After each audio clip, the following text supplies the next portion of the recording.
রাজধানীর মোহাম্মদপুরের নবীনগর এলাকায় ফুটপাতের ওপর মুরগির ব্যবসাকে কেন্দ্র করে দীর্ঘদিন ধরে চলা বিরোধের জেরে এক ব্যবসায়ী পরিবার এখন চরম নিরাপত্তাহীনতায় ভুগছেন। হত্যাকাণ্ডের একটি মামলায় কোনো তদন্ত ছাড়াই তার নির্দোষ স্বামীকে ১ নম্বর আসামি হিসেবে দেখানোর অভিযোগ তুলেছেন ভুক্তভোগী গৃহবধূ। বিস্তারিত থাকছে ডেস্ক রিপোর্টে। ভুক্তভোগী পরিবারটি জানায়, প্রায় ২ মাস ধরে তারা ভ্যান গাড়িতে করে নবীনগরের ৩টি স্থানে নবীনগর ৯, নবীনগর ১১ এবং নবীনগর ৩ মুরগির ব্যবসা করে আসছেন। নবীনগর ৩ নম্বর স্থানে তাদের দোকানের পাশে বিপ্লব নামে আরেক যুবকের দোকান।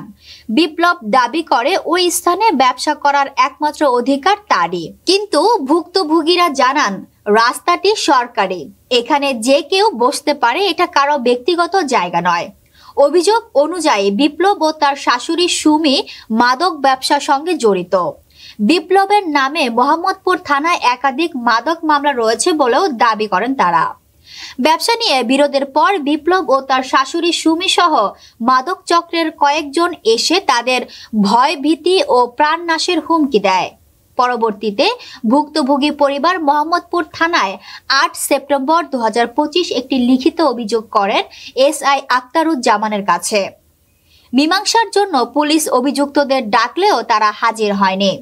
নিরাপত্তাহীনতার কারণে ভুক্তভোগীরা গত ১ মাস ধরে নবীনগর ৩-এর দোকানটি চালু রাখতে পারছিলেন না।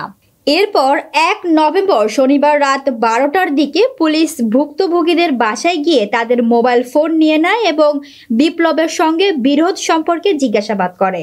কিছুক্ষণ পর তদন্তের নামে তাদের ঘটনাস্থলে নিয়ে যাওয়া হয়।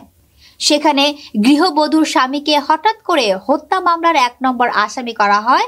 বলা হয় বিপ্লবের স্বীকারোক্তিতে তার নাম এসেছে।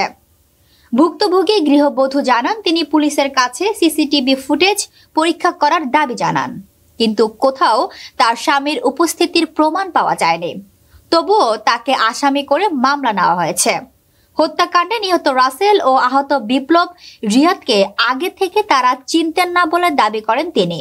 তৃতীয় ভুক্তভোগী রিয়াদের কাছ থেকেও তারা জানতে পারেন বিপ্লব, রাসেল ও রিয়াদের মধ্যে আগে থেকে বিরোধ ছিল এবং বিপ্লবের মাদক ব্যবসা নিয়ে এলাকায় বহু মানুষের সঙ্গে বিবাদ রয়েছে।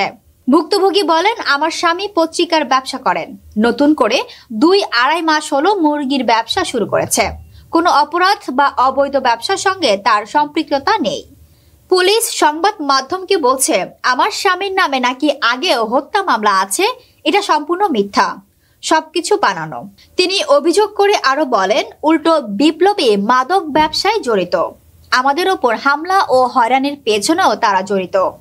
ভুক্তভোগী পরিবার তদন্তের মাধ্যমে প্রকৃত অপরাধীদের শনাক্ত ও শাস্তি এবং নির্দোষ ব্যক্তিকে নিঃশর্ত মুক্তির দাবি জানিয়েছে।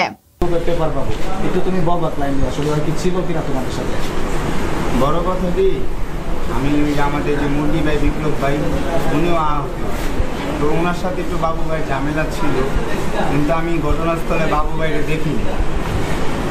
তো উনি মনে কইরা যে বাবু ভাইয়ের নামটা উনি দিয়েছে। আমি ঘটনাস্থলে আমি যাদেরকে দেখছি, তো ওই জায়গায় আমি কালা ফারুককে দেখছি। আর এরপর পরই কি যারা মেন একবার তারা হলো ইমরান, এরকম রাজু, কালাগাজি, তারপর আরো হিমেল, রাব্বি, আরো অনেকে আছে, তারপর জিহাদ, সবার তো নাম এরকম বলা যায় না, মনে হয় এতদিন কথা বলতে পারতেছি না, আজকে কথা বলতে পারতেছি। তোমার সাথে তো যে ছেলেটা ছিল সে তো রাসেল, সে তো মারা গেছে। উনি আমাদের বড় ভাই ছিল। তাকে কেন মারল? কারণ ওনার সাথে কেউ কোনো সত্যমিও নাই।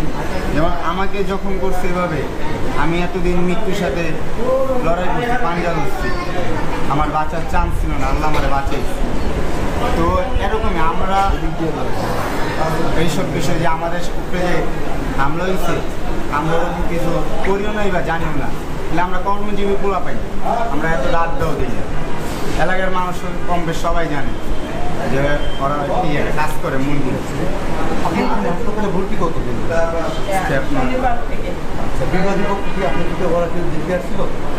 না, ওই পক্ষে কেউ আসে নাই, কিন্তু আমার বন্ধু বান্ধব 3-4 জন যারা কারণ আপনার- মারধর করতো, ওরা কি কেউ না, না, ওদের কোনো খোঁজ খবর নিয়েছে? না। এই বিষয়ে কি মামলা হয়েছে? আর একটা মামলা হয়েছে, আমরাও মামলা করতে চাইতেছি, কিন্তু আমাদের মামলাটা নিতেছে না। তো আমার আব্বু বলছে যে আজকে যেহেতু সুস্থ হয়েছি, তো তোকে কালকে এই অবস্থায় তুলে নিয়ে আমার এনে পড়ে যাবে। আপনি মূলত কি মোহাম্মদপুরে মানে থানায় মামলা নিতে চাচ্ছেন না? জি, আমাদের এই মামলাটা নিতে চাইতেছে না। মামলা ওনারা একটা নিছে, মার্ডার মামলা। এখন আপনার তো কি আমরা মনে তো হয় আহত, আমাদেরও তো একটা মামলা আছে, আমরা কেন আজকে এইটার শিকার হলাম? আমাদের কথা এটা, আমরা তো কিছু করিনি। আর রাসেল ভাই উনিও কিছু করেন, উনি একজন নিজের হাইস গাড়ি আছে, চালায়, আমাদের সাথে সময় দেয়।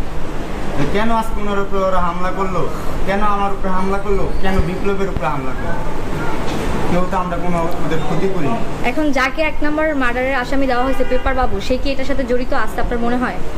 আমার মনে হয় পেপার বাবু নাই, এটাই মনে হয় এক বিষয়, আরেক বিষয় যে আমি দেখেছিলাম আমি ঘটনাস্থলে ওনারা দেখি না ইন্টুটাল। পেপারবাবুকে তো এই মামলার রাসেলের মার্ডার মামলার প্রথম আসামি করা হয়েছে। এটা করা হয়েছে ওই যে বিপ্লব ভাই মনে করছিল যে বাবু ভাই করাইছে, মানে নাম দিয়ে দিচ্ছে, কিন্তু আমি জানি যে উনি ছিল না।